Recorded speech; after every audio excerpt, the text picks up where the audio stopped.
So my name is Ishai Atar. I'm a biomedical engineer and a serial entrepreneur.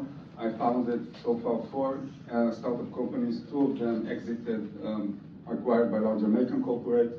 And I'm going to talk to you about Biochange. And we are changing medicine by enabling regeneration of tissues and organs which are damaged or diseased. And I'll show you what we've done. So all of us are probably well aware of the problem that once we get an injury or other degeneration or damage, our body cannot repair itself. It cannot regenerate.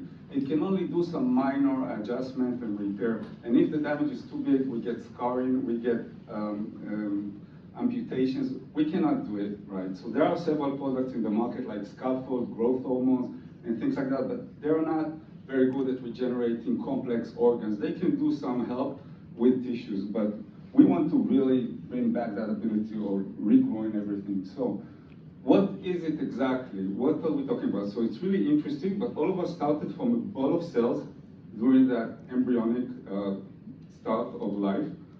And magically, this is the smartest material in the world, okay? It self-assembles itself to a human being or a horse or a pig or whatever. And it just does it without any interference. So all the information, all the intelligence, the biological intelligence is there. But we want to understand why can't we do it again when we are adults? What is exactly the difference? So we went to see what the developmental biologists have learned over the past few years.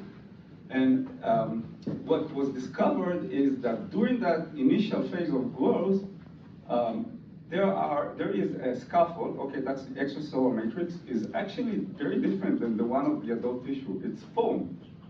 And the cells communicate with each other through vibrations of that foam. And that foam then matures to a tissue, which is fibers of collagen that we all know, and then they lose that bandwidth of communication that they had when it was still a foam. So what we're doing is rather simple.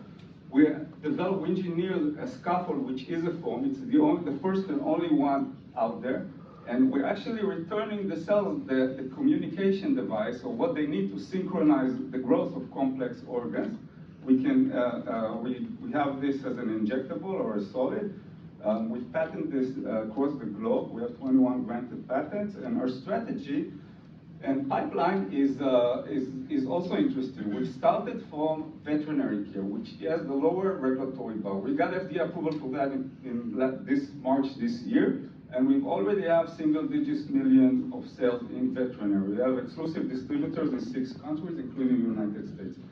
The next product would be the dental product. FDA is rather easy there, and we're going to get that approval at the end of 2026. This will be our first human product.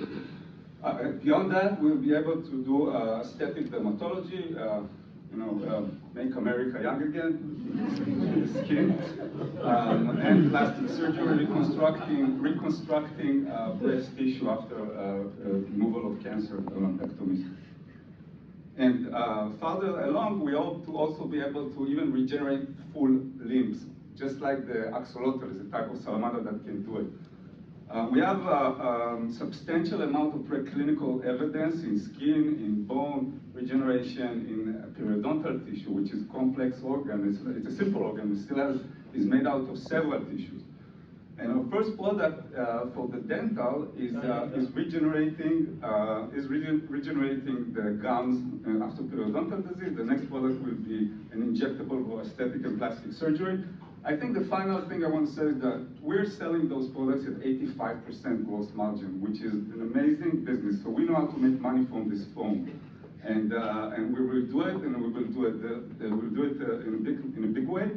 After the veterinary care, we'll go to the dental and then aesthetic. The market opportunity here, just the first 2 products, is around $13 billion. Our team, I want to also mention here is Shihol. She's also a second-time entrepreneur with an exit. She's here with us.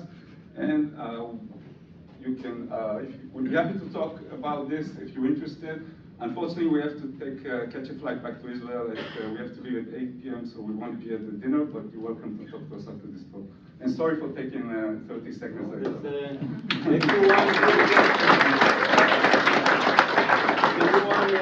question, but short answer. But only 30 seconds. Okay, I'll take it. selling air, so nicely. Foam. So you have some 90%. 90%. And yeah. 10% protein. Okay. From your experience with dogs, Canine, Dogs and yeah, cats? dogs, cats, horses, horses, pigs, rats, all of them. It works in all of those. so where are you selling your product? In the United States, in Europe, in UAE, in Korea, in maybe I forgot somewhere. So I'll go to my question. Clearly, you're making strides. You're going to We get have this. more than 40,000 units deployed in the veterinary market. It's a huge unmet medical need, and it's brilliant that you're doing it. My question is about your strategy for the company. There is a chance that you'll get someone will want to buy you really soon, probably. How do you know that? Were you in our last meeting? What are you going to tell them? Yeah, that's mine. Are you going to sell or are you going to stay? No, we're not business to sell. We're building. We might do an IPO after we hit like 100 and more millions of dollars of revenues and go to Nasdaq. We are considering like to sell part of the business, like maybe just the veterinary business or just the dental, and then we can roll in a lump sum amount and now at present and go on to the next project. So that's something we are considering, but not at all to sell the whole company. That's not on the table. Amazing. Thank you so much, Isha. Good job.